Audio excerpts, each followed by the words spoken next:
নমস্কার বন্ধুরা, জিকে বাংলা জ্ঞান চ্যানেলে তোমাদের সকলকে স্বাগত। আশা করি তোমরা সকলেই ভালো আছো। আজকের প্রথম প্রশ্ন, ভারতবর্ষ দেশ ধান, গম, আলু এবং অন্যান্য শস্য চাষ করার জন্য বিখ্যাত, কিন্তু পৃথিবীর কোন দেশে চাষের জমি নেই?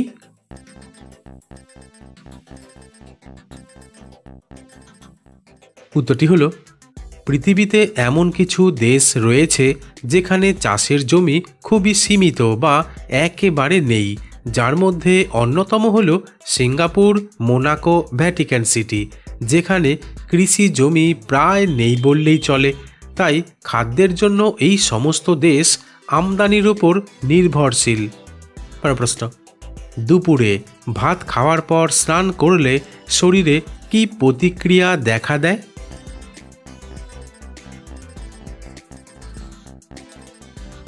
উত্তরটি হলো, দুপুরে ভাত খাওয়ার পর স্নান করা স্বাস্থ্যের ওপর কিছু নির্দিষ্ট প্রভাব ফেলতে পারে, কারণ এটি শরীরের রক্ত প্রবাহ, হজম প্রক্রিয়া এবং সামগ্রিক স্বাস্থ্যের উপর নির্ভর করে।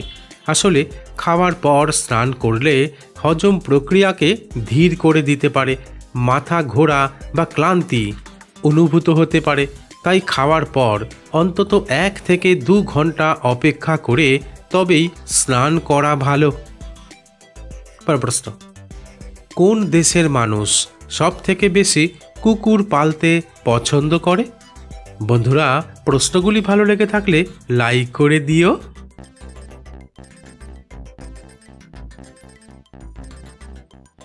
উত্তরটি হলো, কুকুর পালার জনপ্রিয়তা বিভিন্ন দেশের সংস্কৃতি, জীবনের মান এবং মানুষের জীবনযাত্রার ধরন অনুসারে পরিবর্তিত হয়। তবে এক পরিসংখ্যান অনুসারে জানা যায়, যুক্তরাষ্ট্রে কুকুর পালনকারী মানুষের সংখ্যা সবচেয়ে বেশি, কারণ প্রায় 45% পরিবার অন্তত একটি কুকুর পোষে যুক্তরাষ্ট্রে। তাছাড়া এখানে কুকুরকে পরিবারের সদস্য হিসাবে গণ্য করা হয় এবং পোষা প্রাণীর জন্য উন্নত সুবিধা ও স্বাস্থ্যসেবাও উপলব্ধ। প্রশ্ন, পৃথিবীর কোন দেশে টাকা দিয়ে নিজের পরিবর্তে অন্য কোনো মানুষকে জেলে পাঠানো যেতে পারে? বন্ধুরা, ঠিক এইরকম আরও অজানা নতুন নতুন প্রশ্ন উত্তর জানার জন্য আমার চ্যানেলটিকে সাবস্ক্রাইব করে দিও।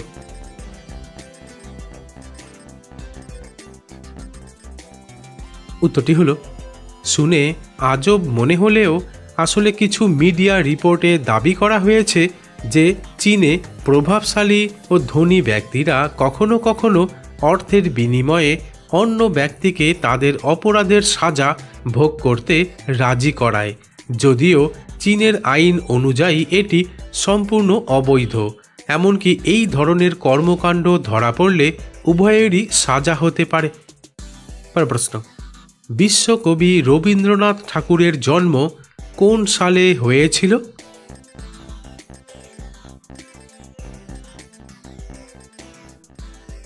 উত্তরটি হলো, বিশ্বকবি রবীন্দ্রনাথ ঠাকুরের জন্ম 1861 সালের 7ই মে হয়েছিল এবং তিনি কলকাতার জোড়াসাঁকোর ঠাকুর বাড়িতে জন্মগ্রহণ করেছিলেন। তবে রবীন্দ্রনাথ ঠাকুর ছিলেন একাধারে কবি, লেখক, সঙ্গীতজ্ঞ, দার্শনিক এবং চিত্রশিল্পী। প্রশ্ন, কোন দেশের জাতীয় সঙ্গীত সবথেকে দীর্ঘ সময়ের?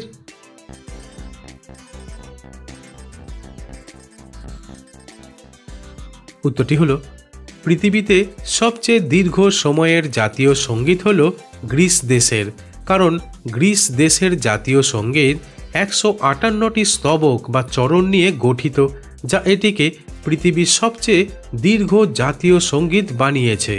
যদিও আনুষ্ঠানিক অনুষ্ঠানে পুরো গানটি পরিবেশিত হয় না, সাধারণত প্রথম 2 থেকে 3টি স্তবকই গাওয়া হয়।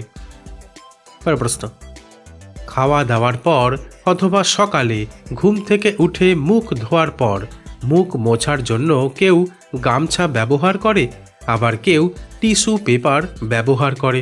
কিন্তু প্রতিদিন টিস্যু পেপার দিয়ে মুখ মোছা কি ভালো?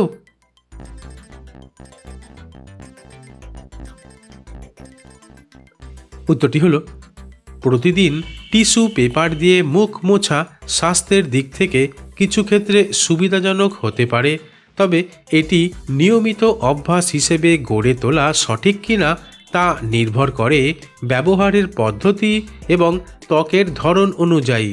কারণ টিস্যু পেপার একবার ব্যবহার করা হয়, তাই জীবাণু ছড়ানোর ঝুঁকি কম, কিন্তু টিস্যু পেপার রুক্ষ হলে এটি ত্বকের আর্দ্রতা শোষণ করতে পারে, যা শুষ্ক ত্বকের জন্য ক্ষতিকর হতে পারে। এমনকি নরম নয় এমন টিস্যু পেপার ব্যবহারে সংবেদনশীল ত্বকে জ্বালা পোড়া বা লালচে ভাব হতে পারে।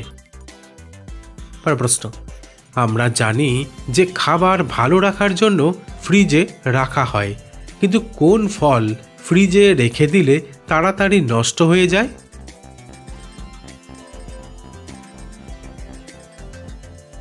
উত্তরটি হলো কলা।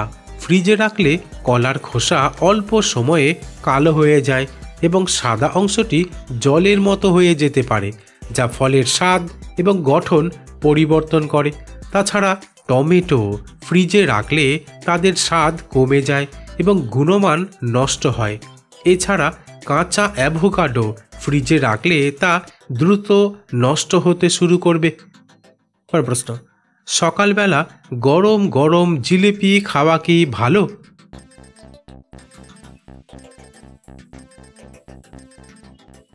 উত্তরটি হলো জিলিপি প্রচুর পরিমাণে ক্যালোরি সরবরাহ করে, যা সকালে খেলে সারা দিনের জন্য অতিরিক্ত ক্যালোরি যোগ হতে পারে। তাছাড়া জিলিপি রক্তে শর্করার মাত্রা দ্রুত বাড়ায়, যা ডায়াবেটিস ও ইনসুলিন প্রতিরোধের ঝুঁকি বাড়াতে পারে। এছাড়া জিলিপি উচ্চ তেলে ভাজা হওয়ার কারণে অতিরিক্ত স্যাচুরেটেড ফ্যাট সরবরাহ করে, যা হৃদরোগের ঝুঁকি বাড়াতে পারে। তাই মাঝে মাঝে জিলিপি খাওয়া ভালো। এমনকি জিলিপি খেতে চাইলে সকালে টিফিন খাওয়ার পর খাওয়া যেতে পারে। প্রশ্ন, সকালে আর সন্ধ্যায় কোন উপায়ে কাজু বাদাম খেলে লোহার মতো শক্ত মোটা হতে শুরু করবে?